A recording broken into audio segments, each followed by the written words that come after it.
கர்த்தருடைய வார்த்தைக்கு நேராக போவோம். மல்கியா எழுதின தீர்க்க தரிசன புஸ்தகம் 3ஆம் அதிகாரம் 16வது வசனத்தை நாம் எல்லாரும் சேர்ந்து படிப்போம். அப்பொழுது கர்த்தருக்கு பயந்தவர்கள் ஒருவரோடு ஒருவர் பேசிக்கொள்வார்கள். கர்த்தர் கவனித்து கேட்பார். கர்த்தருக்கு பயந்தவர்களுக்காகவும் அவருடைய நாமத்தை தியானிக்கிறவர்களுக்காகவும் ஞாபக புஸ்தகம் ஒன்று அவருக்கு முன்பாக எழுதப்பட்டிருக்கிறது.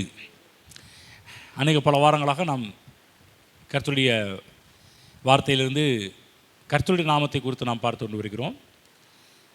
கர்த்தருடைய நாமம் ஒவ்வொன்றும் புஷ்டியானது, அர்த்தம் நிறைந்தது, ஏராளமான அர்த்தங்களை உடையதாக கர்த்தருடைய நாமங்கள் இருக்கின்றது. அதில் எல்லா நாமங்களையும் தியானிக்க வேண்டும் என்ற ஒரு பெரிய ஆசை இருக்கின்றது. ஆனால் இப்போ ஒரு சில நாமங்களை பற்றி மட்டும் படித்து கொண்டு வருகிறோம். அதில் ஒன்று எல் ஷடாய் என்று சொல்லக்கூடிய ஒரு நாமத்தை குறித்து பார்த்து கொண்டு வருகிறோம். எல் ஷடாய் என்று சொன்னால் 3 அர்த்தங்கள் உடையது என்று சொல்லி ஏற்கனவே பேசியிருக்கிறோம். அதில் ஒரே ஒரு அர்த்தத்தை தான் நாம் தியானித்து கொண்டு வருகிறோம். அதில் ஒன்று போதுமானதற்கும் அதிகமானவர் என்ற தலைப்பின் கீழாக பார்த்து கொண்டு வருகிறோம். எப்படி தேவனாய கர்த்தர் இரக்கம், மன்னிப்பு, இதில் எப்படி போதுமானதற்கும் அதிகமானவராக இருந்தார் என்று சொல்லி படித்தோம். அதைத் தொடர்ந்து பல வசனங்களை முன்பாக நிறுத்தினோம். அதைத் தொடர்ந்து இப்பொழுது பொருளாதார விதம் என்று வரும்போது, ஆசீர்வாதம் என்று வரும்போது கூட அதில் கூட தேவன் எப்படி அமுக்கி குலுக்கி சரிந்து விழும்படியாய் போடுகிறவர் என்று சொல்லி பார்த்து கொண்டு வருகிறோம். அதில் கூட தேவன் பிசினித்தனம், கஞ்சத்தனம் பண்ணுவது கிடையாது. தேவன் அதிலையும் போதுமானதற்கும் அதிகமானவராக தான் இருக்கின்றார். நம்முடைய மனதையும் நம்முடைய உள்ளத்தையும் இருதயத்தையும் தேவனை அறிகின்ற அறிவுக்கு நேராக நாம் திருப்ப வேண்டியது மிக மிக அவசியமாக இருக்கின்றது. எந்த அளவுக்கு நாம் தேவனை அறிந்து கொள்கின்றோமோ, தேவனுடைய நாமத்தை அறிந்து கொள்கின்றோமோ, அந்த அளவுக்கு நமக்கு நல்வாழ்வு ஏராளமாக காத்து இருக்கிறது. தேவனாகிய கர்த்தர் எப்படி பழைய ஏற்பாட்டு ஊழியத்திலையும் அவர் போதுமானதற்கும் அதிகமானவராக தான் ஜனங்களை ஆசீர்வதித்தார். புதிய ஏற்பாட்டு ஊழியங்களில் கூட ஆரம்பத்தில் கூட தேவன் நம்மை ஆசீர்வதிக்கின்ற விதமே எப்படிப்பட்டதாக இருந்தது என்று சொன்னால், அதுவும் பார்த்திங்கன்னா போதுமானதற்கும் அதிகமாக தான் தேவனாகிய கர்த்தர் நம்மை ஆசீர்வதித்தார் என்று சொல்லி பார்த்து கொண்டு வருகிறோம். கடைசியாக பார்க்கும்போது எப்படி இந்த 5 அப்பம் 2 மீனை கொண்டு தேவன் 5000 பேருக்கு பங்கிட்டு கொடுத்தார் என்று சொல்லி பார்க்க ஆரம்பித்தோம். 5000 என்று சொல்வது ஒன்லி புருஷர்களை மட்டும் குறிக்கின்ற ஒரு வார்த்தை. பொதுவாகவே யூத கலாச்சாரத்தில் கணக்கெடுத்தார்கள் என்று சொன்னால் அவங்க ஆண்களை மட்டும்தான் கணக்கெடுப்பார்கள், புருஷர்மார்களை மட்டும்தான் கணக்கெடுப்பார்கள், மற்றவர்களை கணக்கெடுக்க மாட்டாங்க. ஆனால் அப்படி கணக்கு நம்ம எடுக்க வேண்டும் என்று சொன்னால் அவர்களுடைய மனைவிமார்களை சேர்த்து 5 + 10,000, பிற்பாடு பிள்ளைங்க ஒரு குடும்பத்துக்கு ஒரு 2 குடும்பம் ஒரு குறைந்தபட்சம் 2 என்று சொல்லி வைத்து கொண்டால் கூட கிட்டத்தட்ட 20,000க்கும் மேற்பட்ட ஜனங்கள் தான் அங்கு இருந்தார்கள் என்று சொல்லி நாம் பார்க்கின்றோம். அன்றைய நேரத்தில் தேவனாகிய கர்த்தர் மக்களை ஆசீர்வதிக்கும் போதே எப்படி ஆசீர்வதிக்கிறார்? 5 அப்பத்தையும் 2 மீனையும் 20,000 பேருக்கு பங்கிட்டது மட்டும் இல்லை பாருங்கள். அவர்கள் ஏதோ சொல்லுவாங்க இல்லையா, பகிர்ந்து சாப்பிட்டா பசியாரும் என்று சொல்கிறது மாதிரி என்ன சொல்ல ஆரம்பித்தாங்க? அற்புதத்தை நம்பாதவர்கள், அற்புதத்தை விசுவாசிக்காதவங்க என்ன சொல்ல ஆரம்பித்தாங்கன்னா, அவங்க அப்படி தான் அந்த நாட்களில் எல்லாருமே டிஃபன் கட்டிட்டு வந்தாங்க, டிஃபனை அப்படி பகிர்ந்து சாப்பிட்டாங்க, அதனால் இந்த மாதிரி திருப்தி ஆனோம் அப்படின்றாங்க. அதாவது பகிர்ந்து சாப்பிட்டாங்க, ஆனால் மீதியான துணிக்கை 12 கூடை நிறைய எடுத்தார்களே, அது என்ன என்பதை சற்று யோசித்து பார்க்கணும். அவங்க ஒன்லி ஒன் சைடு தான் பார்க்குறாங்க. ஏன்னு சொன்னால் அங்கே எல்லார்ட்டையும் தான் போய் பார்த்துருக்குறாங்க. இல்லை, ஒரே ஒரு பையன்கிட்ட மட்டும்தான் 5 அப்பவும் 2 மீன் இருந்ததாக அந்திரேயா அங்கே நோட் பண்ணுறதை நம்ம பார்க்க ஆரம்பிக்கின்றோம். அப்போ தேவனாய கர்த்தர் அந்த 5 அப்பம் 2 மீனை சிறு பையன் இயேசுவிடம் கொண்டு வந்தபோது தேவனாகிய இயேசு அதை பெருக்கி தந்தார், அதை அதிகமாக்கி தந்தார் என்று சொல்லி தான் வேதத்தில் பார்க்கின்றோம். அன்றைக்கி நேரத்தில் நம்மளாம் சின்ன பிள்ளையாக இருந்த காலகட்டத்தில் சாப்பிடும்போது பெற்றோர்கள் சொல்லிக் கொடுத்த ஒரு பெரிய ஒரு பாடம் என்ன அப்படின்னா, வேஸ்ட்டு பண்ணாத அப்படின்வாங்க, வீணாக்காத அப்படின்னு சொல்லுவாங்க. ஒருவேளை நீ வேஸ்ட் பண்ணால் வீணாக்கினா இயேசுநாதர் உனக்கு சாப்பாடே கொடுக்க மாட்டார் என்றெல்லாம் நம்முடைய சிறு வயதில் அதிகமாக இந்த வார்த்தைகளெல்லாம் கேள்விப்பட்டிருக்கிறோம். ஆனால் தேவனாகிய இயேசு அவரை பற்றி நாம் தியானிக்கும் போது அவர் எப்படி நம்மை போஷிக்கிறார் என்பதை பற்றி பார்க்கும்போது அவர் மிச்சம் போடுகின்ற அளவுக்கு, மிச்சம் மீதி எடுக்கக்கூடிய அளவுக்கு தேவன் நம்மை நிரப்ப விரும்புகிறார் என்பதை பற்றி தான் நம் வேதத்திலே பார்க்க ஆரம்பிக்கின்றோம். அதாவது வீணடிப்பது கூட தேவனுக்கு இஷ்டம் கிடையாது. ஆகவேதான் தேவனாகிய இயேசு அதெல்லாம் சேர்த்து வையுங்கள் என்று கட்டளை பிறப்பிக்கப்படுகின்றதை நாம் பார்க்க ஆரம்பிக்கின்றோம். தேவன் மிச்சம் மீதி எடுக்க வைப்பார், சேர்த்து வைக்கவும் தேவன் நமக்கு நல்ல ஒரு பாடத்தை கற்றுக் கொடுக்கிறார். அதாவது நம்முடைய எதிர்காலத்துக்கென்று சேர்த்து வைப்பது தேவனுடைய திட்டமாக இருக்கின்றது. ஏன் இதை சொல்கிறேன்னா, அன்றைய நேரத்தில் கிறிஸ்தவர்கள் எந்த சேமிப்புமே நமக்கு இருக்கக்கூடாது என்ற ஒரு மனநிலையிலே ஒரு காலகட்டத்தில் வாழ்ந்த கிறிஸ்தவர்கள் ஏராளமான பேர் என்ன சொன்னாங்க, அந்த கிறிஸ்து வருவான், நம்ம சேர்த்து வச்ச பணத்தெல்லாம் அவன் தூக்கிட்டு போயிடுவான். ஆகவே எனக்கு தெரியும் பாருங்கள், எவ்வளவோ கிறிஸ்தவர்கள் ஆரம்ப காலகட்டத்தில், நான்லாம் ஆண்டவர் இயேசு கிறிஸ்து ஏற்றுக்கொண்ட காலகட்டத்தில் நிறைய கிறிஸ்தவர்கள் பேங்க் அக்கௌண்ட்டே வைத்திருக்காத கிறிஸ்தவர்கள் எவ்வளோ பேர் இருந்தாங்க. ஆனால் பிற்காலத்தில் தான் இதை குறித்த ஒரு ஞான வெளிச்சம் வெளிப்பாடு வந்த பிற்பாடு தான் சேமிப்பு எவ்வளவு அவசியம் என்பதை யோசேப்பின் மூலமாக தேவன் கிறிஸ்தவ உலகத்துக்கு ஏராளமாக கற்றுக் கொடுக்க ஆரம்பித்தார். அப்போ தான் புரிஞ்சுது மக்களுக்கு சேர்த்து வைப்பது எவ்வளவு நல்லது என்று சொல்லி. இயேசு கிறிஸ்து இங்கே கூட பார்க்கின்றோம். யோவான் 6ஆம் அதிகாரம் 12ஆம் வசனத்தில் சொல்கிறாரு, ஒன்றும் சேதமாய் போகாதபடிக்கு மீதியான துணிக்கைகளை சேர்த்து வையுங்கள். பார்த்தீங்களா, தேவனுடைய மனதில் இருப்பது என்ன? ஒன்றும் சேதமாய் போகாதபடிக்கு. அப்போ நல்லா புரிந்து கொள்ள வேண்டும், நாம் சாப்பிடவும், நாம் திருப்தி அடையவும், மிச்ச மீதி எடுக்கவும், அவைகளை சேர்த்து வைக்க வேண்டும் என்று தேவன் விரும்புகிறார் என்று பார்க்கிறோம். ஆகவே தான் பாருங்கள், நம்முடைய தேவையவே தேவனால் சந்திக்க முடியவில்லை என்று சொன்னால் எப்படி நம்ம சேர்த்து வைக்க முடியும்? ஆகவே தான் தேவைகளை சந்திக்கிறவர் தேவைகளை எப்படி சந்திக்கிறார்? போதுமானதற்கும் அதிகமாக சந்திக்கிறார். எப்படி சந்திக்கிறார்? மிச்ச மீதி எடுக்கக்கூடிய அளவுக்கு சந்திக்கிறார். இன்னும் எப்படி சந்திக்கிறார்? சேர்த்து வைக்கக்கூடிய அளவுக்கு தேவன் நம்முடைய வாழ்வில் தேவைகளை அபரிதமாக சந்திக்கின்ற தேவனாக இருக்கின்றார். ஆகவே தேவ பிள்ளைகளே, தேவனுடைய சித்தம் நம்முடைய வாழ்வில் நிறைவேற வேண்டும் என்று தேவன் ஆசைப்படுகின்றார். நாமும் ஆசைப்பட வேண்டும். நம்முடைய குடும்பத்தில் தேவனுடைய சித்தம் நிறைவேற வேண்டும் என்று நாம் ஆசைப்பட வேண்டும். நம்முடைய ஊழியங்களிலே தேவனுடைய ஆசீர்வாதம் நிறைவேற வேண்டும் என்று ஆசைப்பட வேண்டும். மிச்ச மீதி எடுக்க வேண்டும், சேர்த்து வைக்க வேண்டும் என்ற எண்ணம் நமக்குள்ளாக அதிகமாக வேரூன்ற வேண்டும், அது வளர வேண்டும். ஆகவே பாரம்பரியமான எண்ணங்களெல்லாம் புதைத்து போட வேண்டும். ஏன்னு சொன்னோன்னா, அன்றைக்கி நேரத்தில் பார்த்திங்கன்னா ஏழையாக இருந்தால் பரலோகத்துக்கு போக முடியும் என்ற ஒரு மனநிலையை ஏராளமான கிறிஸ்தவர்கள் மனதில் செட் பண்ணி வச்சுருக்கிறாங்க. அதெல்லாம் தூக்கி எறிய வேண்டும். ஏழையாக இருந்தால் தான் பரலோகத்துக்கு போக முடியும்னா, இயேசு கிறிஸ்து என்ன பண்ணியிருக்கணும், எல்லாருக்கும் எப்படி ஏழையாக வேண்டும் என்ற ஒரு காரியத்தை எல்லாருக்குமே போதிச்சிருக்கலாம். ஆனால் இயேசு அதெல்லாம் பற்றியெல்லாம் எப்படி ஏழையாகணும் என்ற ஒரு டீச்சிங்லாம் பண்ணவே இல்லை என்பதை மனதில் நிறுத்திக்கொள்ள வேண்டும்.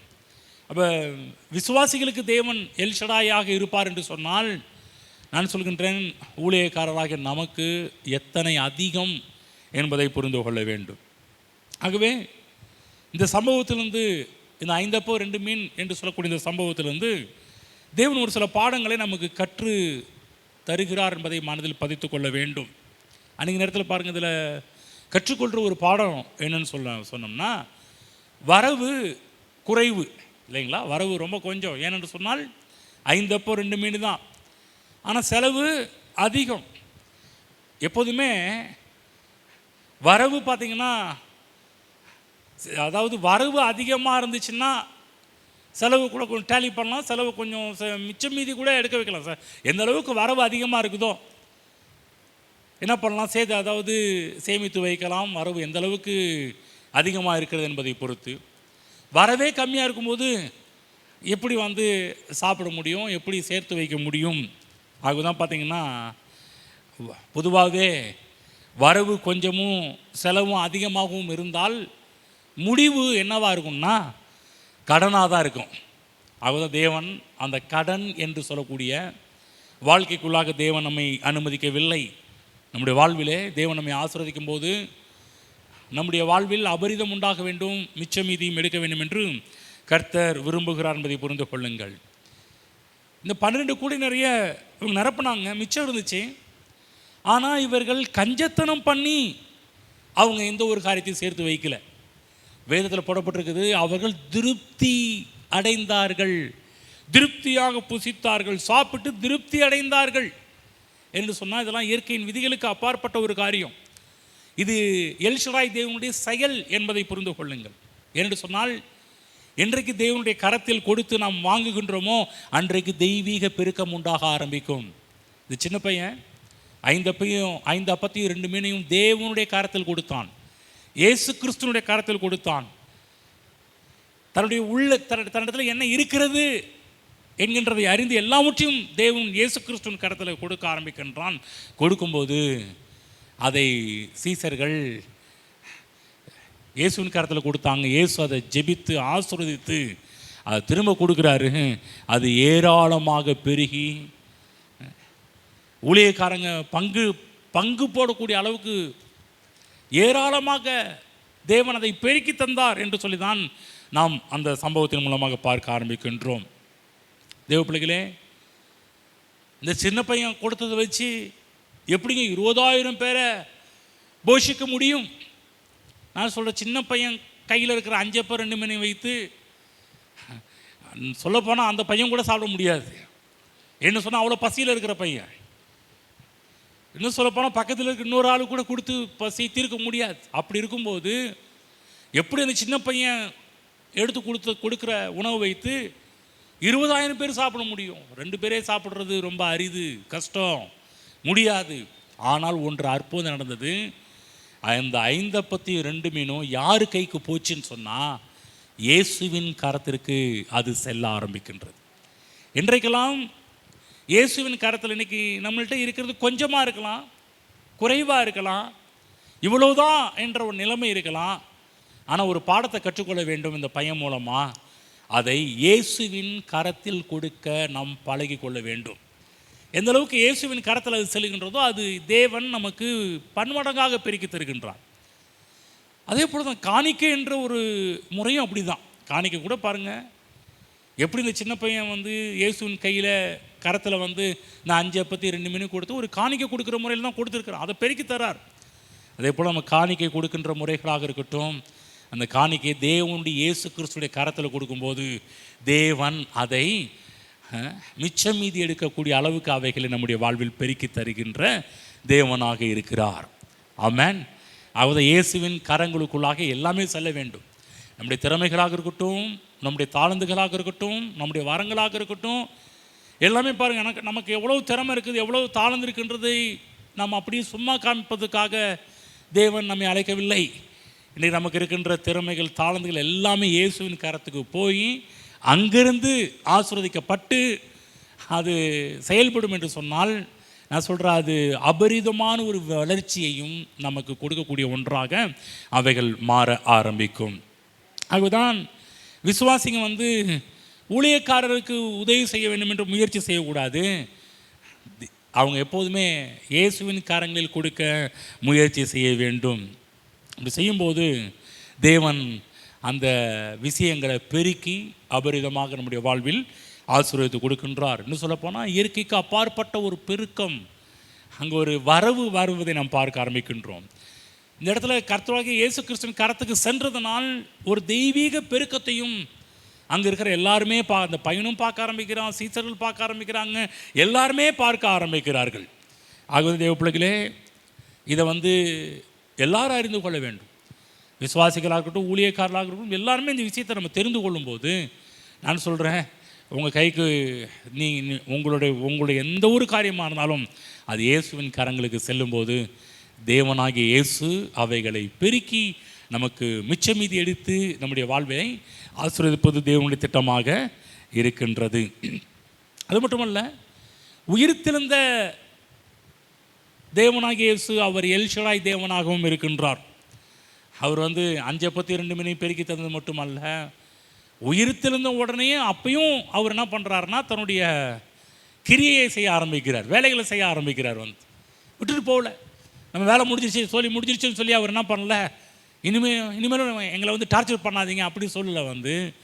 இயேசு கிறிஸ்து உயிர்த்தெழுந்தாலும் அவருடைய ஊழியத்தை நிறுத்தவில்லை. நன்றாக புரிந்து கொள்ள, இன்றைக்கும் இயேசுவின் ஊழியம் நம் மூலமாக, இங்கே இருக்கிற ஒவ்வொருடைய மூலமாக நிறைவேறி கொண்டே இருக்கிறது. தேவன் இயேசு ரிட்டையர்ட் ஆகலை, தேவன் இயேசு ஓய்ந்திருக்கவில்லை. தேவன் இயேசு அவர் போய் இனிமேல் ஆவியானுடைய காலமாக இருக்குது, அதில் அவர் பார்த்துக்குவார்னு சொல்லி அவர் அப்படியே விட்டுட்டு போகல. பாருங்கள், அவர் வேதத்தில் சொல்லி நான் உங்களை திக்கற்றவர்களாக விடேன். ஆவியானவரும் கொடுத்துருக்கிறாரு. ஆவியானவரும் கொடுத்துருக்குறது ரொம்ப சந்தோஷம், மகிழ்ச்சி, ஸ்தோத்திரம் பண்ண வேண்டும். அது மட்டுமல்ல, அவரும் நம்மோடு கூட இருந்து தான் ஊழியத்திலே பெரும் பங்காற்றி கொண்டு வருகிறார். ஆமென்.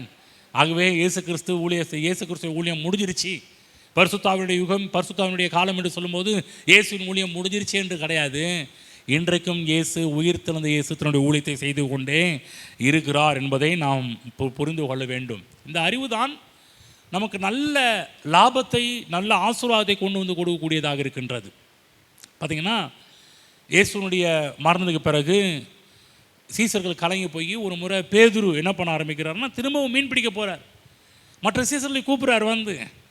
அவங்கள என்ன பண்ணுறாங்க, பேதுரு நாங்களும் கூட வரேன்னு சொல்லி அவங்க கூட பாருங்கள் ஊழியத்தெல்லாம் விட்டுட்டு அவங்க திரும்ப மீன் பிடிக்க போகிறாங்க. பாருங்கள், அன்றைக்கி ராத்திரியில் ஒன்றும் அகப்படலை. எப்படி லூக்கா 5ஆம் அதிகாரத்தில் பேதுரு மீன் பிடிக்க போகும்போது ஒன்றும் அகப்படாமல் வலையை அலசிக்கிட்டு வீட்டுக்கு போகலான்ற ஒரு காரியத்தில் இருக்கும்போது தேவன் இயேசு தோன்றி அந்த படகை கொடுத்து, அந்த படகை பேதுரு கொடுத்த உடனே அதில் ஏறி பிரசங்கம் பண்ணி அந்த படகை கர்த்தர் நிரப்பி வலை கிழித்தக்கதாக படகு அமிழத்தக்கதான மீன்களால் தேவன் நிறைத்தாரோ அதே இயேசு இப்போ திரும்ப என்ன பண்ணுறாருன்னா அவங்க லைஃப்பில் என்ட்ரி ஆகிறாரு, நுழைகிறார். யோவான் 21ஆம் அதிகாரம் திருப்பிக் கொள்வோம். அங்கிருந்து ஒரு சில வசனத்தை உங்களுக்கு படித்து காண்பிக்கிறேன். இதே காரியம் லூக்கா 5ஆம் அதிகாரத்தில் நடந்த அதே சம்பவம் தான் இயேசு கிறிஸ்து உயிர்த்தெழுந்த பிறகும் நடக்கின்ற ஒரு காரியம். உயிர்த்தெழுந்த பிற்பாடு இயேசு அநேகருக்கு தரிசனமானார், அநேகருக்கு தன்னை காண்பித்தார். அந்த நேரத்தில் பாருங்கள், இவங்க பார்த்திங்கன்னா ஒன்று திரும்ப மீன் பிடிக்க போகிறாங்க. மீன் பிடிக்க போகும்போது ஒன்று அகப்படலை. திரும்ப படிக்கிறேன் பாருங்கள். 21ஆம் அதிகாரம் எடுத்துக்கொள்ளுங்கள், அங்கேருந்து படிக்கிறேன். 3ஆம் வசனம். சீமோன் பேதுரு மற்றவர்களை நோக்கி மீன் பிடிக்க போகிறேன் என்றான். அதற்கு அவர்கள் நாங்களும் உம்முடனே கூட வருகிறோம் என்றார்கள். அவர்கள் புறப்பட்டு போய் உடனே படவில் ஏறினார்கள். அந்த ராத்திரியிலே அவர்கள் ஒன்றும் பிடிக்கவில்லை. கவனிச்சிங்களா? ஒன்றும் மாட்டல. எப்படி பேதுரு லூக்கா 5ஆம் அதிகாரத்தில் ஒன்றும் கிடைக்காம முழுவதும் பிரயாசப்பட்டு ஒன்றும் அகப்படவில்லை என்று பேதுரு எப்படி லூக்கா 5 சொன்னாரோ அதே போல் இங்கு யோவான் 21 சொல்கிறாங்க. அந்த ராத்திரியிலே அவர்கள் ஒன்றும், பேதுரு மட்டும் இல்லை அவர்கள் என்று சொன்னதுனால் ஏராளமாக அங்கே இருக்கிற மற்ற சீசர்கள், பேதுரோடு கூட மற்ற சீசர்களும் சொல்கிறாங்க ஒன்றும் அகப்படவில்லை. விடியற் காலமான போது இயேசு கரையில் நின்றார். அவரை இயேசு என்று சீசர்கள் அறியாதிருந்தார்கள். இயேசு அவர்களை நோக்கி, பிள்ளைகளே, புசிக்கிறதற்கு ஏதாகிலும் உங்களிடத்தில் உண்டா என்றார். அதற்கு அவர்கள் ஒன்றுமில்லை என்றார்கள். அப்பொழுது அவர், நீங்கள் படகுக்கு வலதுபுறமாக வலையை போடுங்கள். பாருங்க, லூக்கா 5ஆம் அதிகாரத்தில் வலைகளை போடுங்கள்னு சொன்னார். இங்கே வலையை போடுங்கள். சிங்கிளரில் பேசுகிறார், ஒருமையில் பேசுகிறார். அங்கு பன்மையில் பேசுகிற வலைகளை போடுங்கன்னு. ஆனால் இங்கு ஒருமையில் பேசுகிறார், வலையை போடுங்கள், அப்பொழுது உங்களுக்கு அகப்படும் என்றார். அப்படியே அவர்கள் போட்டு திரளான மீன்கள் அகப்பட்டதனால் அதை இழுக்க மாட்டாதிருந்தார்கள். எத்தனை மீன் பிடிச்சாங்களாம்? அந்த இடத்துல பார்த்தீங்கன்னா கிட்டத்தட்ட ஒரு 153 வரும். எந்த இடத்துல போடப்பட்டிருக்குது? 11ஆம் வசனமா? சீமோன் பேதுரு படவிலேறி 153 பெரிய மீன்களால் நிறைந்த வலையை கரையில் இழுத்தான். இத்தனை மீன்கள் இருந்தும் வலை கிளியவில்லை. யோசிச்சு பார்த்தீங்களா? அங்கே பார்த்தீங்கன்னா வலை கிளியத்தக்கதாக, படகு அமிழத்தக்கதான மீன்களால் பிடிச்சாங்க. இந்த இடத்துல பெரிய பெரிய மீன்கள். யோசிச்சு பாருங்க. பெரிய பெரிய மீன்கள்லாம் அகப்படுறது சாதாரணமான ஒரு விஷயமே கிடையாது. அதெல்லாம் அசாதாரணமான ஒரு காரியம். ஏன்னு சொன்னால் அதெல்லாம் ரொம்ப அடி ஆழத்தில் இருக்கும். ஆனால் இங்கே 153 பெரிய மீன்கள். அழகாக நேக்கா பாருங்கள், வலை கிளியாத அளவுக்கு தேவன் ஒரு ஐடியா கொடுத்தான்னு அப்படியே இழுத்துட்டு வந்திருக்கிறாங்க. அப்படியே தண்ணியோடையே இழுத்துட்டு வந்திருக்கிறத நம்ம பார்க்க ஆரம்பிக்கின்றோம். 53 பெரிய மீன்களால் நிறைந்த வலையை கரையில் இழுத்தான் என்று நாம் வேதத்தில் படிக்க ஆரம்பிக்கின்றோம். என்ன சொல்கிறேன் என்று சொன்னால், முந்தின இரவிலே ஒன்றும் இல்லாத, ஒன்றும் விழாத ஒரு நிலையில தான் அவர்களுடைய நிலைமை இருந்தது. அகப்படலை, போண்டின்ற மாதிரி ஒன்றும் சிக்கலை அப்படின்ற மாதிரி தான் இருந்துச்சு. பிஸ்னஸ்லாம் போச்சு, அவ்வளோதான், என்ன அவ்வளோதான் அப்படின்ற நிலைமை தான் போச்சு வந்து. ஆனால் என்றைக்கு அவர்கள் எல்ஷடாய் தேவனுடைய ஆலோசனையை செயல்படுத்த தொடங்கினார்களோ அன்றைக்கு அற்புதம் நடக்க ஆரம்பித்தது. தேவ பிள்ளைகளே, நன்றாக மனதில் வைத்துக் கொள்ளுங்கள். எல்ஷடாய் தேவன் இன்றைக்கும் நமக்கு ஆலோசனை கர்த்தராகவே இருக்கிறார். ஒருவேளை பிஸ்னஸில் லாக் ஆகிருக்குதா, பிஸ்னஸில் டவுன் ஆகிருக்குதா, பிஸ்னஸில் டல்லாக இருக்குதா, தேவன் இயேசு புது புது ஐடியாக்களை கொடுக்கின்ற தேவனாக இருக்கிறார். தேவனிடம் ஏராளமான வழிகள் இருக்கின்றது, ஏராளமான ஐடியாக்கள் தேவன் இயேசுவிடம் இருக்கின்றது. இப்போ நம்முடைய வேலை என்னென்னா, தேவன் இயேசு என்ன சொல்லுகிறார் என்பதை கொஞ்சம் காது கொடுத்து கேட்கின்ற ஒரு விசுவாச வாழ்வை நாம் வாழக்கூடியவர்களாக இருக்க வேண்டும். தேவன் இயேசு என்ன சொல்கிறாருன்றதை கொஞ்சம் கேட்கணும்.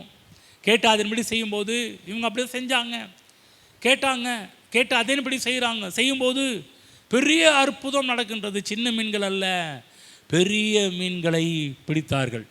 இன்றைக்கு தேவன் இயேசு சின்ன மீன்களை மட்டும் இல்லை, பெரிய பெரிய மீன்களையும் பிடிக்கும்படிக்கு தேவன் நமக்கு ஒரு அழைப்பு கொடுக்கிறார். ஏனென்று சொன்னால், ஒரு எல்ஷடாய் தேவன் கர்த்தர் பார்ப்பார், இதுவரை சின்ன சின்ன முதலீடு தான்ப்பா நீ பார்த்துருக்குற, இனிமேல் உனக்கு வரக்கூடிய முதலீடு எப்படி, உனக்கு வரக்கூடிய வரவு எப்படிப்பட்டதாக இருக்கும் என்று சொன்னால் பெரிய பெரிய வரவாக இருக்கும். ஆமென். கர்த்தர் நல்லவர், தேவன் செய்வார். இப்போ ஒரு குறைந்த அளவில் நம்ம லாபத்தை எடுத்துக்கொண்டிருக்கலாம். கர்த்தர் சொல்கிறார், இதுவரை உன் பிஸ்னஸில் குறைந்த அளவு லாபத்தை நீ பார்த்துருக்கலாம், இனிமேல் குறைந்த அளவு லாபம் கிடையாது. தேவன் கொடுக்கின்ற ஐடியா, எல்ஷடாய் தேவன் கொடுக்கின்ற ஐடியா என்னவென்று சொன்னால், பெரிய பெரிய மீன்களெல்லாம் பிடிக்கக்கூடிய அளவுக்கு தேவன் பல ஐடியாக்களை கொடுக்கின்ற தேவனாக இருக்கிறார். சில நேரத்தில் நமக்கு கேள்வி வரும், எங்க சபைக்கு ஏழைங்க வந்துட்டு போனால் மட்டும் போதாதா? ஏழைங்க வந்தால் தானே. பாருங்கள், நான் ஊழியத்தை ஆரம்பித்த காலகட்டத்தில் ஒரு ஊழியக்காரர் இப்படியே சொன்னார். என்ன சொன்னார்னா, அது அவர் சொன்ன கருத்து, அது நான் தப்புன்னு நான் சொல்ல வரல. அவர் ஒரு எஸ்டிமேட் போட்டார். எல்லோரும் பார்த்தீங்கன்னா கூலி ஆட்கள் தான் சர்ச்சுக்கு. அப்போ சேலத்தில் ஒரு சர்ச்சில் அந்த கெஸ்ட் ஸ்பீக்கர் பேசிகிட்டு இருக்கிறார். அப்போ நான் உட்காந்து கேட்டுட்டு இருக்கிறேன். அவர் சொன்னார், கூலி ஆட்கள் சபைக்கு வர்றது குறித்து ரொம்ப சந்தோஷப்படுங்க. என்ன சொன்னால், டெய்லி லேபர்ஸ், அவங்க டெய்லி வேஜஸ், அவங்க எல்லாருமே அவங்க சம்பாரிச்சானா கரெக்டாக அன்றைக்குரிய கூலியை கொண்டு வந்து கொடுப்பாங்க. அவர் கணக்கு போட்டார். அன்றைக்கி இங்கே எத்தனை பேர் வந்திருக்கிறீங்க?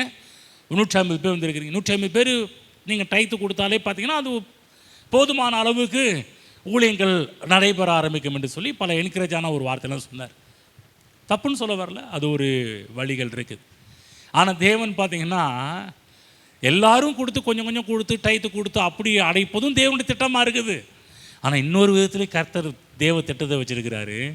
பெரிய மீன்களை அனுப்பியும் தேவைகளை சந்திப்பது தேவனுடைய திட்டமாக இருக்கின்றது. ஆமென். சின்ன மீன்களையும் நம்முடைய வலையில் கொண்டு வந்து மாட்ட வைப்பார் தேவன். பெரிய மீன்களையும் நம்முடைய வலையில் கொண்டு வந்து மாட்ட வைப்பார் தேவன். அது அவருடைய வேலை. நம்ம சொல்லணும், இது கர்த்தரால் ஆயிற்று, என் கண்களுக்கு ஆச்சரியமாக இருக்கிறது என்று சொல்லக்கூடிய அளவுக்கு நம்முடைய கிறிஸ்துவ ஜீவியம் அமைய வேண்டும். ஆண்டவரே, இவ்வளோதானா? இவ்வளோதான்? இந்த மக்கள், கஷ்டப்படுற மக்கள்லாம் கொடுத்தா கூட அடைக்க முடியாதே. நம்ம ஆள் மோசஸ் சொன்னார்ல, இங்கே இருக்கிற கடலில் இருக்கிற எல்லா மச்சலும் கொண்டு வந்து கொடுத்தாலும் இவனுங்களுக்கு பத்தாதே அப்படின்ற மாதிரி. கர்த்தர் பார்த்தாரு, பெரியார் போதை பண்ணார். இங்கே என்ன சொல்ல வர்றார் தேவன் என்று சொன்னால், சின்ன மீன்களையும் கொடுப்பது கர்த்தருடைய திட்டமாக இருக்குது. அதை வைத்தும் எல்ஷடாய் தேவன் உங்களுடைய தேவைகளை சந்திப்பார். அது மட்டுமல்ல, பெரிய பெரிய மீன்களையும் நம்முடைய வலையில் மாட்டும்படி எல்ஷடாய் தேவன் செய்வார். நம்ம கேட்கலாம், ஏங்க இத்தனை பெரிய மீன்கள் நமக்கு தேவையா? கர்த்தர் சொல்லுவார், இந்த இடத்துல பெரிய பெரிய மீன்கள் இருப்பதும் தேவனுடைய திட்டம்தான்.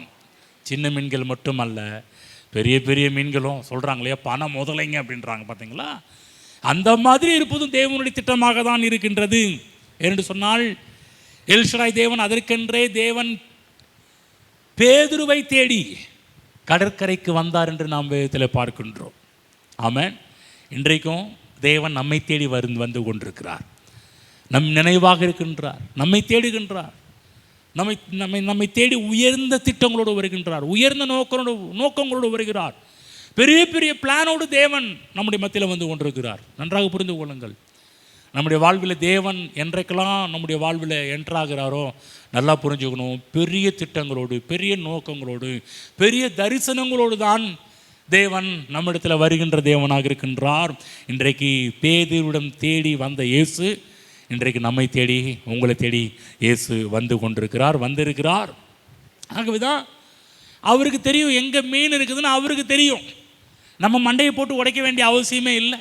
என்ன பண்ணுறதுன்னு தெரியலையே, எது பண்ணுறதுன்னு தெரியலையே, இவ்வளோ தேவை இருக்குது, அவ்வளோ தேவை இருக்குது, யார்கிட்ட போய் நிற்கிறது, யார்கிட்ட போய் கேட்குறது, யாருக்கு ஃபோன் பண்ணுறது, எங்கே போய் நிற்கலாம்? நல்லா கவனமாக கேளுங்க. எல்ஷடாய் தேவன் நம்மை தேடி வருகிறார். எதற்கென்று சொன்னால், உங்களுடைய நிலைமை இயேசுவுக்கு நன்றாக தெரியும். எங்கே என்ன மீன் இருக்குது, அந்த மீனினால் எவ்வளவு கெயின், எவ்வளோ லாபம், எல்லாம் ஆண்டவர் இயேசுவுக்கு தெரியும். ஆகதான் அவர் இயேசு இன்றைக்கு நம்மை தேடி வருகிறார் என்பதை புரிந்து கொள்ளுங்கள். என்றைக்கெல்லாம் இயேசு உங்கள் வாழ்வில் நுழைகிறாரோ இருக்கிறாரோ நல்லா புரிஞ்சுங்க, அன்னைக்கு வாழ்வில் போதுமானதற்கும் அதிகமான வரவுகளையும் மிச்சமீதிகளையும் அபரிதமான ஒரு ஆசீர்வாதத்தை தான் நாம் பார்க்க முடியும். ஆகவே இதை அறிந்த சங்கீதக்காரன் தன்னுடைய சங்கீதத்தில் ஒரு இடத்துல சொல்கிறாரு, என் பாத்திரம் நிரம்பி வழிகிறது. அவ்வளோ பெரிய வெளிச்சம் பாருங்கள். நம்ம சிம்பிளாக இந்த சங்கீதத்தை எடுத்துக்கொள்ளக்கூடாது. சங்கீதம் 23 இன்றைக்கி சண்டே கிளாஸ் ஒரு சங்கீதமாகவே மாறிடுச்சு. கர்த்தர் மேய்ப்பராக இருக்கிறது, அந்த வேகத்தில் படிக்கிறது, வேகத்தில் பண்ணுறது, அப்படியே போயிடுறோம். நான் சொல்கிறேன், ஒவ்வொரு வார்த்தைகளையும் ஒவ்வொரு எழுத்துக்களையும் நம்ம கவனித்து நிறுத்தி படித்தோம்னா அதில் ஏராளமான சத்தியத்தை தேவன் வச்சிருக்கிறார். ஆமென். சங்கீதம் 23 சாதாரணமான ஒரு சங்கீதம் கிடையாது. ஒரு நாள் சங்கீதம் 23 வருவோம். அதை பற்றி பெரிய ஒரு டீச்சிங்லாம் பண்ண போகிறோம் பாருங்கள். பழைய சங்கீதம் மாதிரி தான் இருக்கும், ரொம்ப நாளைக்கு படித்த சங்கீதம் போல தான் இருக்கும். ஆனால் அதில் ஏராளமான சத்தியத்தை தேவன் அடைக்க வச்சிருக்கிறார். அதில் ஒன்று, என் பாத்திரம் நிரம்பி வழிகிறது. ஒருத்தர் கேட்டார், என்னன்னா எங்க வழியை விடுற தேவனுக்கு நிறுத்த தெரியாதா? உண்மையை சொல்கிறேன், அவருக்கு நிறுத்த தெரியாது. ஹலோ, சில இடத்துல நம்ம எங்கேயாவது ரோட்டில் போயிட்டுருக்கும்போது, எங்கேயோ ஒரு கிராமத்து ஏதோ ஒரு ஊர் பக்கமோ போயிட்டுருக்கும்போது அங்கே பாட்டு டேப்பில் தண்ணி பாட்டு நிரம்பி போயிட்டுருக்கும். நம்ம சில இடத்துல நானே வண்டியை நிப்பாட்டி போய் தண்ணி பைப்பெல்லாம் ஆஃப் பண்ணியிருக்கிறேன். இன்னைக்கு இவ்வளோ போயிட்டுருக்குது, யாருமே கண்டுக்க மாட்டேன்றாங்களே. சில இடத்துல நம்ம ஊரில் கூட அந்த மாதிரிலாம் சில இடத்துல நடக்கும். என்னப்பா அது கண்டுக்க மாட்டேன்றாங்கல்ல, அப்படியே விட்டுட்டு போகிறாங்களே. எங்கள் ஏரியாவில் ஒருத்தங்க சில பேர் இருக்கிறாங்க பாருங்கள், அதை தூக்கி கிணத்துல விடுற ஆட்கள்லாம் இருக்கிறாங்க. அந்த பைப்பை தூக்கி கிணத்துல, என்ன ஜென்மங்கள் பாருங்கள். சில ஆட்கள்லாம் என்ன பண்ணுறது, சில பேரெல்லாம் மாற்ற முடியாது. அதெல்லாம் அப்போ அப்படி தான் ஏற்கனவே தண்ணிக்கு விட வேண்டியதானே. இல்லை சார், அதில் தண்ணி வீணாக போகுது என்னையா கிணத்துல விட்டா. என் பாத்திரம் நிரம்பி வழிகிறது. நிரம்பி வழியும்படி ஓட பண்ணுகின்ற தேவன் நம்முடைய ஆண்டவர். ஆமென். நிரம்பி வழிதல் தேவனுடைய திட்டம். நிரம்பி, அதாவது அரையோ முக்காவோ ஃபுல்னஸோ கிடையாது, பூரணம் என்பது கிடையாது, பரிபூரணம் என்பதுதான் தேவனுடைய திட்டம். சம்பூர்ணம் என்பதுதான் தேவனுடைய திட்டம். நன்றாக புரிந்து கொள்ளுங்கள். தேவன் எப்போதுமே அளந்து போடுறவர் கிடையாது. அளவுக்கு அதிகமாக போடுற கர்த்தர் நாம் ஆராதிக்கிற கர்த்தர். நன்றாக புரிந்து கொள்ளுங்கள். போதுமானதற்கும் அதிகமாக நம்முடைய தேவைகளை சந்திக்கிறவர், நம்முடைய பாத்திரம் நிரம்பி வழியும்படி செய்கின்ற தேவன். மனதில் கொண்டு போய் பதித்து கொள்ள வேண்டும். அதுதான் ஃபாதர் ஒரு பாட்டு பாடுவார், ரொம்ப பிடிக்கும். என் பாத்திரம் நிரம்பி நிரம்பி வழிகின்றது, வழிந்து ஓடுகின்றது. ஆமென். அருமையான ஒரு பாட்டு. அடிக்கடி அந்த பாட்டை ரசித்து கேட்பேன். சில நேரத்தில் அந்த பாட்டுக்குள்ளேயே மூழ்கிடுவேன். என்னுடைய லைஃப்லையும் தேவன் இப்படி தான் பண்ணுறார். நிறைந்து ஓடுகின்றதுன்னு வழிந்து ஓடுகின்றது. தேவன் அப்படி தான் பண்ணுகிற தேவனாக இருக்கிறார். ஆசீர்வாதத்தை நிறுத்த வேண்டியதானே கர்த்தர். அவர் சொல்லுவார்ப்பா, எனக்கு நிறுத்த தெரியாது. நிரம்பி வழிய விட்டு தேவனுக்கு நிறுத்த தெரியாதா? தெரியாது. வழிய வேண்டும் என்று தான் தேவன் விரும்புகிறார். சொல்லுங்க, உங்கள் பாத்திரம் நிரம்பி வழிய வேண்டும் என்று தேவன் விரும்புகிறார். ஆமென். மனதில் கொண்டு போய் பதித்து வச்சுக்கணும். என் பாத்திரம் நிரம்புவது மட்டும் தேவனுடைய திட்டம் அல்ல. என்றைக்கு நிரம்பி வழிதல் உண்டாகின்றதோ அன்றைக்கு தேவன் சொல்லுவார், இதை பார்க்குறீல்ல, இதை பார்க்கும்போது என் பேர் உனக்கு ஞாபகத்துக்கு வரணும். எல் ஷடாய் என்ற பேர் உனக்கு ஞாபகத்துக்கு வரணும். எல் ஷடாய் என்று சொன்னால் என்ன? அவர் ஏதோ நிரப்பி கொடுக்குறவர் மட்டும் கிடையாது. நிரப்பி வழிந்து கீழே வழிந்து போகும்படி கொடுக்கின்றவர் நம்முடைய ஆண்டவர் என்பதை புரிந்து கொள்ளுங்கள். நம்முடைய தேவைகள் சந்திக்கப்பட்டால் மட்டும் தேவன் அதில் திருப்தி அடைவது இல்லை. நன்றாக புரிந்து கொள்ளுங்கள். தேவை சந்திச்சா போதுங்க, இது போதுங்க, அது போதுங்க. கர்த்தர் அதில் திருப்தி அடைவது தேவன் அல்ல. தேவனுடைய திட்டம் உங்கள் வாழ்விலே நாம் மிச்சம் மீதி எடுக்க வேண்டும் என்பது தேவ திட்டம். நிரம்பி வழிய வேண்டும் என்பது தேவ திட்டம். நிரம்பி வழியும் போது நதி போகும் இடமெல்லாம் ஆரோக்கியமே. ஆமென். நதி பாயும் இடமெல்லாம் ஆரோக்கியமே. உங்களிடமிருந்து ஆசீர்வாதம் நிறைந்து வழிந்து போக ஆரம்பிக்கும். போகிற இடம்லாம் நதிகள் உருவாக ஆரம்பிச்சோம். ஆமென். உலகத்தில் நைல் நதி நாகரிகம்னு சொல்லுவாங்க, சிந்து சமவெளி நாகரிகம்னு சொல்லுவாங்க. எங்கெல்லாம் நதிகள் போன இடத்திலும் அங்கெல்லாம் நாகரிகங்கள் உருவாக ஆரம்பித்தது. மக்கள் தொகை அதிகமாக ஆரம்பித்தது. நதி எங்கெங்கெல்லாம் பாய்ந்து போகுது. இப்போ கர்த்தர் உங்கள்கிட்ட இருந்து ஆசீர்வாதம் நீங்கள் மட்டும் இல்லைங்க, அங்கேருந்து வழிந்து வெளியே போகும்போது அதுலேருந்து ஒரு சமுதாயம் பிறக்க ஆரம்பிக்கும். ஒரு புதிய தலைமுறை உருவாக ஆரம்பிக்கும். ஆசீர்வதிக்கப்பட்ட தலைமுறை உருவாக ஆரம்பிக்கும். உங்களுடைய ஆசீர்வாதம் நிரம்பி போவது நிமித்தமாக. ஆகவே தேவனாய கர்த்தர் நீங்களும் ஆசீர்வாதமாக இருக்க வேண்டும் என்று விரும்புகிறார். உங்கள் மூலமாக நிரம்பி வழியக்கூடிய ஒரு ஆசீர்வாதத்தை கொடுப்பதன் மூலமாக தேவன் என்னத்தை காண்பிக்கிறார் என்று சொன்னால், உங்கள் மூலமாக முழு உலகமுமே ஆசீர்வதிக்கப்பட வேண்டும் என்று தேவன் விரும்புகிறார். ஆகவேதான் தேவன் எல் ஷடாய் தேவனாக நமக்கு காட்சியளிக்கிறார். எல் ஷடாய் தேவன் என்ன சொல்லுகிறார் என்றால், நீ நல்லா இருக்கிறது மட்டும் இல்லைப்பா, உன்னை நல்லாக்கி உன் மூலமா நீ எங்கெங்கெல்லாம் போறியோ அந்த இடமெல்லாம் ஆசீர்வாதமாக மாற்றுவதுதான் என்னுடைய திட்டம், என்னுடைய பிளான் என்பதை தேவன் நமக்கு வெளிப்படுத்துகிறார். ஆமென். உங்களை ஆசீர்வதிக்கிறது மட்டும் இல்லைங்க, உங்களை ஆசீர்வாதமாக வைப்பதும் தேவ திட்டம். எல் ஷடாய் தேவன் இப்படி தான் வெளிப்படுத்துகிறார். அவர் நம்ம தேவை சந்திக்கப்பட்டால் போதுங்க. நான் நல்லா இருந்தால் போதும், என் பிள்ளைங்க நல்லா இருந்தால் போதும், என் மனைவி நல்லா இருந்தால் போதும், என் புருஷன் நல்லா இருந்தால் போதும், என் கூட இருக்கிற 2-3 சொந்தக்காரன் நல்லா இருந்தால் போதும். தேவனுடைய மனதில் அதெல்லாம் கிடையவே கிடையாது. அதை தாண்டி இருக்குது. உங்கள் மூலமாக ஏராளமான மக்கள் ஆசீர்வதிக்கப்பட வேண்டும் என்று கர்த்தர் விரும்புகிறார். அதற்காக தான் கடவுள் நம்மளை தேர்ந்தெடுத்திருக்கிறார், செலக்ட் பண்ணியிருக்கிறார். உன்னை மட்டும் இல்லை, உன் மூலமாக தேவன் முழு உலகத்தையுமே ஆசீர்வதிக்கப்பட வேண்டும் என்று விரும்புகிறார். உங்களை ஆசீர்வதிப்பதன் மூலமாக கர்த்தருடைய நாமம் மகிமைப்பட வேண்டும் என்று கர்த்தருடைய நோக்கமும் திட்டமாக இருக்கின்றது. ஆகவே தேவ பிள்ளைகளே, நான் சொல்கிறேன், எல் ஷடாயினுடைய இஷ்டம் உங்கள் வாழ்விலும் இனி வருகின்ற நாட்களில் பழிப்பதாக, அப்படி நடப்பதாக. தேவன் சொல்கிறார், நான் உன்னை ஆசீர்வதிப்பேன், நீ ஆசீர்வாதமாய் இருப்பாய். நிச்சயமாகவே இந்த வார்த்தைகளை தேவன் உங்களுடைய வாழ்விலே நிறைவேற்றுவார் என்பதை புரிந்து கொள்ளுங்கள். இன்னொரு வசனத்தை காண்பிக்க விரும்புகிறேன். எபேசியருக்கு புஸ்தகம் திருப்புவோம். எபேசியர் 3ஆம் அதிகாரம் 20வது வசனத்தை படித்து காண்பிக்கிறேன். எடுத்துக்கொள்ளுங்கள், அங்கிருந்து அந்த வசனத்தை படித்து காண்பிக்கிறேன். 20ஆம் வசனம். நாம் வேண்டிக் கொள்கிறதற்கும் நினைக்கிறதற்கும் மிகவும் அதிகமாய், சொல்லுங்க, மிகவும் அதிகமாய். ஆமென். அதிகம்னு சொன்னாலே போதும். ஆனால் கர்த்தர் சொல்ல மிகவும் அதிகமாய். தேவன் நம்மோடு இடைப்படுற வார்த்தைகளே ரொம்ப பியூட்டியாக, ரொம்ப அழகாக, சுவாரஸ்யமாக இருக்குது. மிகவும் அதிகமாய் நமக்குள்ளே கிரியை செய்கிற வல்லமையின்படியே நமக்கு செய்ய வல்லவராகிய அவருக்கு என்று பார்க்கிறோம். தேவ பிள்ளைகளே, தேவன் நாம் வேண்டிக் கொள்வதற்கும் நினைப்பதற்கும் மிகவும் அதிகமாக செய்கிறவர். தேவன் உங்களுடைய தனிப்பட்ட வாழ்க்கைக்கும் மிகவும் அதிகமாக செய்கிற தேவன். உங்களுடைய குடும்ப வாழ்க்கைக்கும் மிகவும் அதிகமாக செய்கிற தேவன். கையின் பிரயாசத்திலும் மிகவும் அதிகமாக செய்கின்ற தேவன். ஊழியத்திலும் தேவன் போதுமானதற்கும் அதிகமாக செய்கின்ற தேவனாக இருக்கின்றார். இந்த இடத்துல பார்க்கிறோம், மிகவும் வேண்டிக் கொள்வதற்கும் நினைப்பதற்கும் மிகவும் அதிகம். அதாவது ஒரு வேத பதிப்பில் இந்த வசனத்தை அதாவது இப்படி மொழிபெயர்த்திருக்கிறார்கள். அந்த மொழிபெயர்ப்பை காமிக்கிற ரொம்ப ஆச்சரியமாக இருக்கும். அதாவது நம்முடைய ஆசைகளையும் மிஞ்சி நமக்கு செய்ய வல்லவராகிய தேவன். சொல்லுங்க, நம்முடைய ஆசைகளையும் மிஞ்சி.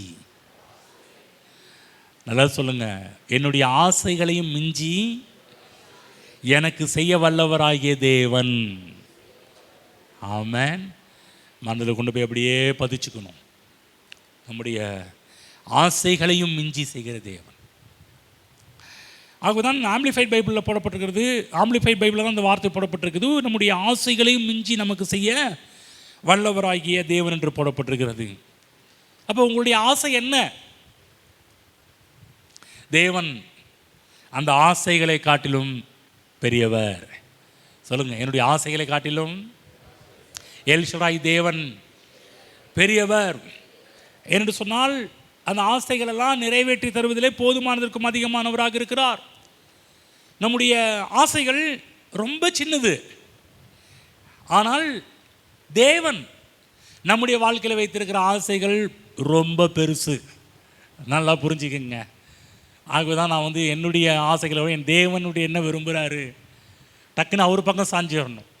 எந்த மனுஷன் பக்கமும், நம்ம பக்கமும் சாஞ்சிடக்கூடாது, ஆட்கள் பக்கமும் சாஞ்சிடக்கூடாது. சில நேரத்தில் நம்முடைய ஆசைகள்லாம் பார்த்தீங்கன்னா ஒரு குறிப்பிட்ட லெவல் தான் இருக்கும். பாருங்கள், சின்ன பிள்ளைகள்ட்ட சாக்லேட் கொடுத்தீங்கன்னா எடுத்து சொன்னால் எவ்வளோ எடுப்பாங்க? அவங்களுக்கு எவ்வளவோ அவ்வளோதான் எடுக்க முடியும். இதே சின்ன பிள்ளைகிட்ட நோட்டெல்லாம் நீட்டு பாருங்கள். சில்லறை சில சில்லறை 10 ரூபா, 20 ரூபா, 50 ரூபா, 100 ரூபா, 500 ரூபா நீட்டு சின்ன பிள்ளை நீட்டினாலும் பிள்ளைங்க இதில் தான் கவனமாக இருக்கும்னா சின்னது விஷயத்தெல்லாம் கவனமாக இருக்கும். நல்லா புரிஞ்சுக்கங்க தேவ பிள்ளைகளே. தேவன் நம்முடைய ஆசைகளை காட்டிலும் தேவன் பெரியவர். தேவன் நம்முடைய வாழ்க்கையில் வைத்திருக்கிற ஆசைகளும் பெருசு. பெரிய ஆசைகளை தேவன் உடையவராக இருக்கிறார். ஆகவே நம்ம ஆசைகள் இருந்தவர்களாக இருக்க வேண்டும் என்று விரும்புகிறார். இன்னும் கொஞ்சம் ஒரு படி மேலே போய் தேவன் நம்மை விட ஆசை நிரம்பினவராக இருக்கிறாரே, அந்த மாதிரியும் வாழ்க்கை வாழ வேண்டும் என்று தேவன் விரும்புகிறார். அப்போ நம்ம ஆசைப்படும் போது மாத்திரம் தேவன் செயல்படுவது மட்டும் கிடையாது, தேவன் ஆசைப்படுறார் பாருங்க, அந்த லெவலுக்கும் நம்மை ஆசீர்வதிக்கிறார் என்பதை புரிந்து கொள்ளுங்கள். ஆகவே நம்முடைய ஆசைகளை நிறைவேற்றுகிற எல் ஷடாய் என்றும் ஒரு சில நேரத்தில் பார்க்க போகின்றோம். சொல்லுங்கள், என்னுடைய ஆசைகளை நிறைவேற்றும் எல் ஷடாய். ஆமென். என்னுடைய ஆசையை நிறைவேற்றுவார். என்னுடைய ஆசையோடு அவருடைய ஆசையை மிங்கிள் பண்ணி இணைத்து அதையும் நிறைவேற்ற தேவன் போதுமானதற்கும் அதிகமானவராக இருக்கிறார். அதாவது திரும்ப சொல்கிறேன், தேவன் நம்முடைய தேவையை மாத்திரம் தருவார் என்று மட்டும் அல்ல. அதை மட்டும் மனதில் கொண்டு போய் வைத்துக் கொள்ளாதீர்கள். தேவைக்கும் அதிகமாக தருவார். கிறிஸ்தவ உலகம் ஒரு காலத்தில் என்ன சொன்னிச்சுன்னா, உன் தேவை மட்டும்தான் கர்த்தர் சந்திப்பார், அதிக ஆசைப்படக்கூடாது அப்படின்னாங்க. ரொம்ப ஆசைப்படக்கூடாதுன்னாங்க. ஆசைப்பட்டால் தப்பு, ஆசைப்பட்டால் பாவம் என்றெல்லாம் அப்படியே பேச ஆரம்பித்தாங்க. ஆனால் வேதம் போதிக்கின்ற சத்தியம் கொஞ்சம் சற்று வித்தியாசமானது. அதை காமிக்கிற மாதிரி பிலிப்பியர் 4ஆம் அதிகாரம் போய்க்குங்க, 19ஆம் வசனம். பிலிப்பியர் 4:19 படிக்கிறேன். என் தேவன் தம்முடைய ஐஸ்வரியத்தின்படி உங்கள் குறைவை எல்லாம் கிறிஸ்து இயேசுவுக்குள் மகிமையிலே நிறைவாக்குவார். தமிழ் மொழிபெயர்ப்பில் கொஞ்சம் அர்த்தம் கொஞ்சம் கம்மியாக இருக்குது, ஸ்ட்ரென்த்தும் கொஞ்சம் கம்மியாக இருக்குது ஆனால் சரியான ஒரு மொழிபெயர்ப்பு எப்படி இருக்கிறது சொன்னால், அதாவது எப்படி மக்கள் இதை புரிஞ்சு வச்சிருக்கிறாங்க, நம்ம எப்படி புரிந்து கொள்ள வேண்டும் என்பதையும் நான் உங்களுக்கு கூற விரும்புகின்றேன். அதாவது பொதுவாக கிறிஸ்துவ விசுவாசிங்க என்ன சொன்னாங்க, ஊழியக்காரங்க என்ன சொன்னாங்க அப்படின்னா, நம்முடைய குறைவை எல்லாம் தேவனாய கர்த்தர் நாம் பரலோகத்துக்கு போன பிற்பாடு தான் தேவையெல்லாம் சந்திப்பார் என்ற அந்த அர்த்தத்தில் தான் அதிகமாக எடுத்துக்கொண்டார்கள். ஏனென்று சொன்னால், இந்த இடத்துல போடப்பட்டிருக்கல மகிமையில நிறைவாக்குவார், மகிமையில நிறைவாக்குவார் என்று சொன்ன உடனே எல்லாருடைய என்ன அப்படின்னா, நம்ம செத்த பிற்பாடு, நம்ம இறந்த பிற்பாடு, பரலோகத்துக்கு போன பிற்பாடு தான் கர்த்தர் மகிமையிலே நிறைவாக்குவார் என்று சொல்லி அப்படி விசுவாசித்து அப்படி அதை எடுத்துக்கொண்டார்கள்.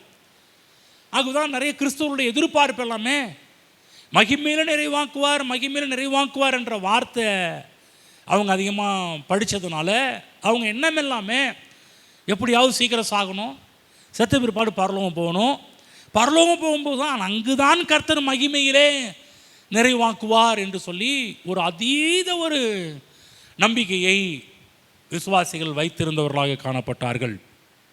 நான் சொல்கின்றேன், தமிழ் வேதாகமத்தை வாசிக்கும்போது நமக்கு பல எண்ணங்கள் தோன்ற ஆரம்பிக்கும். ஆனால் உங்களுக்கு ஒரு குட் நியூஸ் என்னென்னா, பரலோகம் என்று சொல்லக்கூடியது குறைவில்லாத இடம். சொல்லுங்கள், குறைவில்லாத இடம். ஆமென். பரலோகத்துக்கு போகும்போது ஒரு குறைவும் இருக்காது, உண்மை. அதெல்லாம் நம்ம இல்லைன்னு சொல்லலை. மகிமையில் நிறைவாக்குவாரா, மகிமையில் பரலோகம் தேவன் நிறைவாக்குவார். ஆனால் கவனமாக கேளுங்க, ஆனால் நிறைய தேவைகள் இருக்கிற ஒரு இடம் என்னவென்று சொன்னால், இந்த பூலோகம்தான் குறைவுகள் நிறைந்த ஒரு இடம், தேவைகள் நிறைந்த ஒரு இடம். இதை பற்றி பவுல் சொல்லும்போது மகிமையில் நிறைவாக்குவார் என்ற வார்த்தையை வைத்து கொண்டு பரலோகத்தில் போன பிற்பாடு என்று அப்படி எடுத்துக்கொள்ளக்கூடாது. இப்போ நான் படிக்கிறேன் பாருங்க. என் தேவன் தம்முடைய ஐஸ்வரியத்தின்படி உங்கள் குறைவை எல்லாம் கிறிஸ்து இயேசுவுக்குள் மகிமையில் நிறைவாக்குவார். தமிழில் அப்படியே நம்ம படித்ததுனால தான் கிறிஸ்து இயேசுவுக்குள் மகிமையில் நிறைவாக்குவார் என்று சொல்லி அப்படி நம்ம எடுத்துக்கொள்ள ஆரம்பித்தோம். ஆனால் இது எப்படி மொழிபெயர்க்கப்பட்டிருக்க வேண்டும் என்று சொன்னால், தேவன் நம்முடைய குறைவுகள் எல்லாம் தம்முடைய மகிமையின் ஐஸ்வரியத்தின்படி நிறைவாக்குவார் என்று போடப்பட்டிருக்க வேண்டும். ஆனால் தமிழில் இந்த மாதிரி தமிழ் வார்த்தைகள் பல வார்த்தைகள் வந்து பார்த்தீங்கன்னா அர்த்தம் கொஞ்சம் குறைவாகவே போய்விட்டது. அந்த அர்த்தத்தை கொஞ்சம் குறைவாகவே ஆக்கிவிட்டார்கள். திரும்ப சொல்கிற, மகிமையில் நிறைவாக்குவார் என்று அல்ல, மகிமையின் ஐஸ்வரியத்தின்படி உங்கள் குறைவுகள் எல்லாவற்றையும் நிறைவாக்குவார். தம்முடைய மகிமையின் ஐஸ்வரியத்தின்படி. சொல்லுங்கள், தம்முடைய மகிமையின் ஐஸ்வரியத்தின்படி. இங்கே போடப்பட்டிருக்குது, தேவன் தம்முடைய ஐஸ்வரியத்தின்படி ஸ்டார்டிங்லேயே போடப்பட்டிருக்குது. ஆனால் அதை விட்டுட்டாங்க, மகிமையில் நிறைவாக்குவார் அதை மட்டும் பிடிச்சிக்கிட்டாங்க. நான் சொல்கிறேன், கடைசி வரி இல்லைங்க, 19ஆம் வசனத்துடைய முதல் வரியிலே என் தேவன் தம்முடைய ஐஸ்வரியத்தின்படி. சொல்லுங்கள், தம்முடைய ஐஸ்வரியத்தின்படி. சொல்லுங்கள், தம்முடைய ஐஸ்வரியத்தின்படி. ஆமாம், தம்முடைய ஐஸ்வரியத்தின்படி. அதாவது அவருடைய தெய்வீக ஐஸ்வரியத்தின்படி தேவன் நம்மை நிறைவாக்குவதாக இந்த இடத்துல சொல்வதை நாம் பார்க்கின்றோம். இங்கு பவுல் தேவனுடைய ஐஸ்வரியத்தை கணக்கிடும்போது அது கணக்கிடப்பட முடியாத ஐஸ்வரியத்தை தான் பார்க்க ஆரம்பித்தார். எல்கை இல்லாத ஐஸ்வரியத்தை பார்க்க ஆரம்பித்தார். முடிவில்லாத ஐஸ்வரியத்தை பார்க்க ஆரம்பித்தார். ஆழம் கண்டுபிடிக்க முடியாத ஐஸ்வரியத்தை பார்க்க ஆரம்பித்தார். எண்ணி செலவழித்தும் தீர்க்க முடியாத தேவனுடைய ஐஸ்வரியத்தை தான் இங்கு பவுல் குறிப்பிட்டு சொல்லுகின்றார். சொல்லுங்க, தேவனுடைய ஐஸ்வர்யம். சொல்லுங்க, தம்முடைய ஐஸ்வரியத்தின்படி. ஆமென். நல்லா கவனிங்க, இந்திய தேசத்தின் ஐஸ்வரியத்தின்படி என்று சொல்லவில்லை. தமிழ்நாட்டு கஜானாவில் இருக்கின்ற பணத்தை வைத்து உங்கள் தேவைகளை நிறைவாக்குவார் என்று தேவன் சொல்லவில்லை. புரிஞ்சிச்சா? பக்கத்தில் புரிஞ்சிச்சிங்களா? இந்திய நாட்டு அரசாங்கத்தின்படியோ அல்லது தமிழ்நாட்டில் நடக்கின்ற அரசாங்கத்தின்படியோ அதில் இருக்கிற கஜானாவில் இருக்கின்ற பணத்தை வைத்தோ நம்முடைய தேவைகளை சந்திப்பதாக வேதம் சொல்லவில்லை. வேதம் சொல்கின்றது, தேவன், என் தேவன் தம்முடைய ஐஸ்வர்யத்தின்படி, சொல்லுங்க, அவருடைய ஐஸ்வர்யத்தின்படி, தேவனுடைய ஐஸ்வர்யத்தின்படி. ஆமென். இந்த வெளிச்சம் தான் நமக்கு உண்டாக வேண்டும். ஆகதான் சொன்னேன், அந்த ஐஸ்வர்யம் எப்படிப்பட்டது, தேவனுடைய ஐஸ்வர்யம் எப்படிப்பட்டது, கணக்கிட முடியாது. சொல்லுங்க, கணக்கிட முடியாத, எல்கை இல்லாத, ஆழம் கண்டுபிடிக்க முடியாத, செலவழித்தும் தீர்க்க முடியாத. ஆமென். எவ்வளவு செலவு செஞ்சாலும் அவருடைய ஐஸ்வர்யத்தை நம்ம காலியாக்கவே முடியாது. மனதில் கொண்டு போய் பதிய வச்சுக்கோங்க. பவுல் இங்கு எவ்வளோ பெரிய வெளிப்பாடு பெற்று சொல்கிறாருன்னு சொன்னால், தம்முடைய, அதாவது இந்திய தேசத்தினுடைய ஐஸ்வர்யத்தின்படியோ அமெரிக்க நாட்டின் ஐஸ்வர்யத்தின்படியோ என்று அல்ல, தம்முடைய மகிமையின் ஐஸ்வர்யத்தின்படி, தம்முடைய ஐஸ்வர்யத்தின்படி உங்கள் குறைவுகள் எல்லாவற்றையும் மகிமையிலே நிறைவாக்குவார். கிறிஸ்துவின் மகிமையிலே நிறைவாக்குவார். ஆமென். அதாவது தம்முடைய மகிமையின் ஐஸ்வர்யத்திலிருந்து நிறைவாக்குவார். ஷார்ட்டாக சொல்லணும்னா சொல்லுங்கள், மகிமையின் ஐஸ்வர்யத்திலிருந்து நிறைவாக்குவார். ஆமென். புரியுதுங்களா? தேவன் தம்முடைய மகிமையின் ஐஸ்வர்யத்தின்படி நிறைவாக்குவார். மனதில் கொண்டு போய் பதித்து கொள்ள வேண்டும். கவனமாக கேளுங்க. இந்திய நாட்டு அரசாங்கத்தின்படியும் அல்ல, தமிழகத்தின் இருக்கின்ற கஜானாவில் இருக்கின்ற பணத்தை வைத்தும் அல்ல, தம்முடைய மகிமையின் ஐஸ்வர்யத்தின்படி உங்கள் குறைவுகளை நிறைவாக்குவார். அது மட்டுமல்ல, நம்முடைய தகுதியின் அடிப்படையிலையும் தேவன் நிறைவாக்குவார் என்றல்ல. நம்முடைய தகுதி கிடையாது. நம்முடைய தகுதியை வைத்து நம்ம எப்படி நம்முடைய தகுதி இப்போ நம்மள்ட்ட இல்லை, ஏழையாக இருக்கிறோம்னா அதன் அடிப்படையில் கடவுள் நம்மளை ஆசீர்வதிப்பார், நிறைவாக்குவார் என்று அல்ல. நல்லா கவனமாக கேளுங்க. ஒரு விஷயத்தை சொல்லி நான் கடந்து போக வேண்டும் என்று விரும்புகிறேன். அதாவது நம்முடைய தகுதியின்படி என்று சொல்லி பார்த்தா, இப்போ நம்முடைய தகுதியின்படி தான் கடவுள் நம்மளை ஆசீர்வதிக்கிறாருன்னு சொன்னோம்னா, இன்றைக்கு எப்படி கவர்மெண்ட் வந்து யார் யாரெல்லாம் எலிஜிபிலிட்டியாக இருக்கிறாங்க, இந்த திட்டத்தில் செயல்படுவது யார் யாரெல்லாம் தகுதியாக இருக்கிறாங்கன்னு சொல்லி கணக்கெடுத்து பண்ணுற மாதிரி தேவன் வந்து ஏழையாக இருக்கிறீங்களா, கஷ்டப்படுறீங்களா, சரி உங்கள் கஷ்டம் என்ன சொல்லுங்கள், உங்கள் கஷ்டத்தின் அடிப்படையில் தேவையை நிறைவாக்கலாம், உங்கள் தேவை என்ன. நல்லா திரும்ப சொல்கிறேன், நம்முடைய தேவை வைத்தோ நம்முடைய தகுதியை வைத்தோ தேவன் நம்மை ஆசீர்வதிக்கிறது கிடையாது. சொல்லப்போனால் அவருடைய தகுதியின் அடிப்படையில் தேவன் நம்மை ஆசீர்வதிக்கிறார்.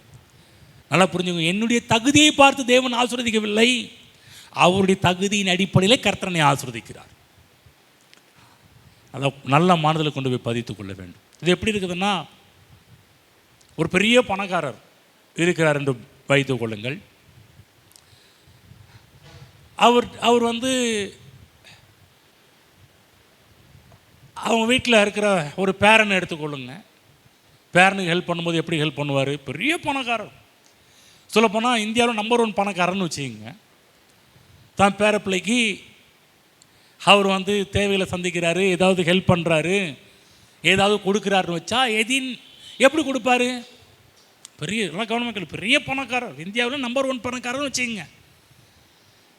தம் பிள்ளைகளுக்கோ பேர பிள்ளைக்கோ ஏதோ ஒரு காரியத்தை சந்திக்கிறாருன்னா எப்படி சந்திப்பார்?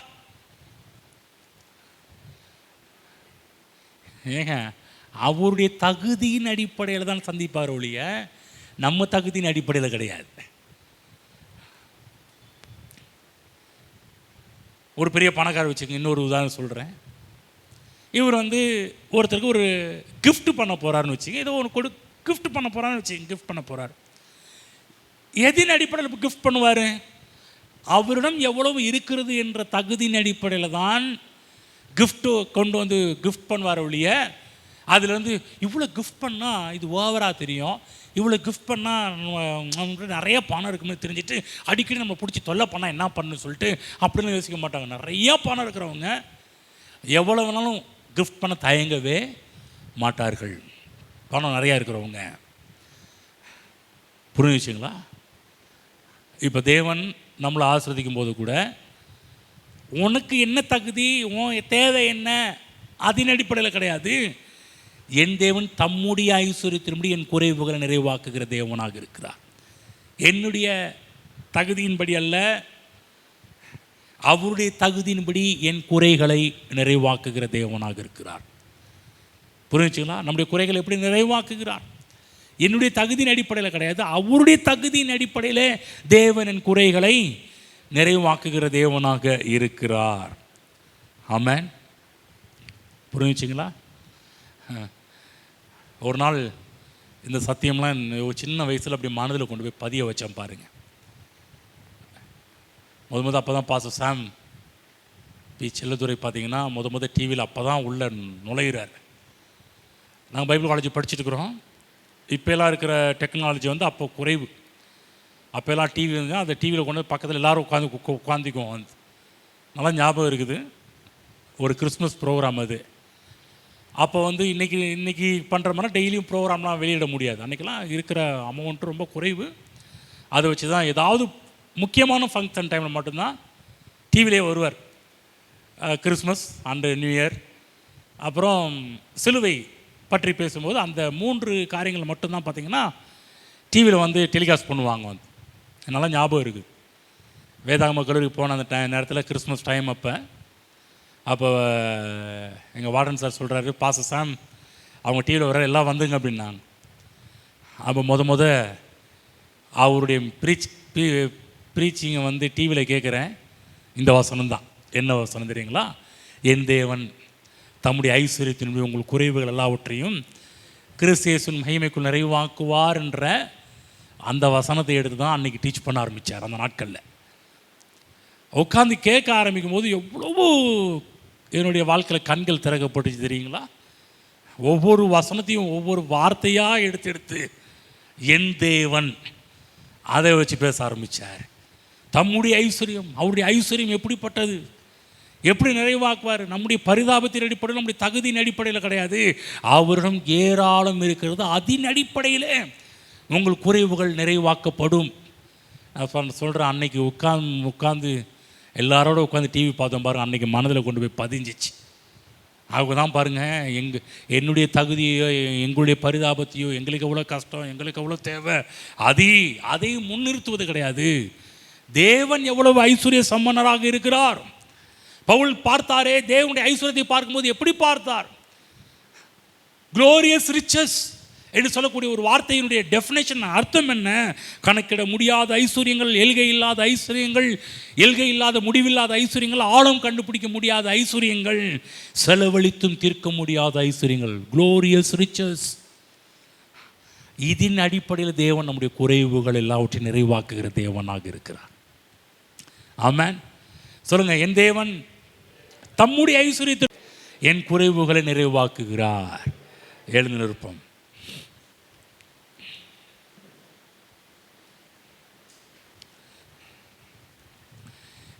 ஆமென். என் ஆசைகளை விட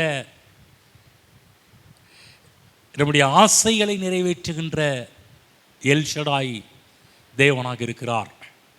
ஆமென். நிறைய பேசுவோம் வரக்கூடிய நாட்களில், இந்த ஆசைகளெல்லாம் பற்றி பேசலாம். இதில் எப்படி தேவன் எல் ஷடாய் தேவனாக இருக்கிறார் என்பதையும் நம்ம பார்க்க போகின்றோம். இன்றைக்கு மனதில் கொண்டு போய் வைத்துக் கொள்ளுங்கள். கர்த்தர் நல்லவராக இருக்கிறார். நம்முடைய வாழ்விலே மிச்சமீதி எடுக்கின்ற தேவன், மிச்சமீதி எடுக்க வைக்கின்ற தேவன், திருப்தியாக புசிக்கும்படி விரும்புகின்ற தேவன், நிரம்பி வழியக்கூடிய அளவுக்கு நம்மை ஆசீர்வதிக்கின்றவர் நம்முடைய ஆண்டவர். அது மட்டுமல்ல, நம்முடைய ஆசைகளை நிறைவேற்றுவதிலும் அலாதி பிரியமுடையவர் நம்முடைய ஆண்டவர். ஆமென். நம்முடைய ஆசைகளையும் மிஞ்சி நமக்கு செய்ய வல்லவர் நம்முடைய ஆண்டவர். ஆமென். அவர் சொல்கிறார், என் தேவன் தம்முடைய ஐஸ்வர்யத்தின்படி உங்கள் குறைவுகள் எல்லாவற்றையும் கிறிஸ்து இயேசுவின் மகிமைக்குள் நிறைவாக்குவார். எஸ், உண்மை. என் தேவன், அதை மார்த்தட்டணும். என் தேவன், மை காட். சொல்லுங்கள், என் தேவன். ஆமாம், என் தேவன் நிறைவாக்குவார். அப்படி பேசணும். என் தேவன், என் தேவன், என் கடவுள், என் ஆண்டவர், நான் ஆராதிக்கிற என் தேவன் என் தேவன் என் குறைவுகளை அவருடைய மகிமையின் ஐஸ்வரியத்தின்படி நிறைவாக்குகிற கர்த்தராக இருக்கின்றார். ஆமென். ஹல்லேலூயா. கர்த்தருடைய வார்த்தைக்கு நன்றி செலுத்துவோம். ஸ்தோத்திரம் பிதாவே, நன்றி செலுத்துகிறோம். நல்ல தேவனாக இருக்கிறீர், நன்மைகளை செய்கிற தேவனாக இருக்கிறீர், எங்கள் ஆசைகளை விட பெரிய தேவனாக இருக்கிறீர். ஓ நன்றி ஆண்டவரே, நன்றி கர்த்தாவே. ஸ்தோத்திரம் கர்த்தாவே, ஸ்தோத்திரம் கர்த்தாவே. பேதுரு ஆண்டவரே உயிர் தெழுதலுக்கு முன்பாகவும் பேதுருவை எம்டியா அனுப்ப நீர் விரும்பவில்லை. உயிர் தெழுந்த பிறகும் பேதுருவை எம்டியா அனுப்ப நீர் விரும்பவில்லை. பெரிய பெரிய மீன்களால் பிடிக்க வைத்த தேவன் நீர் கர்த்தாவே. இன்றைக்கும் அந்த தேவன் மாறாதவராக இருக்கிறீர். அதற்காக உமக்கு ஸ்தோத்திரம் ஆண்டவரே, ஸ்தோத்திரம் ஆண்டவரே. ஓ ஸ்தோத்திரம்.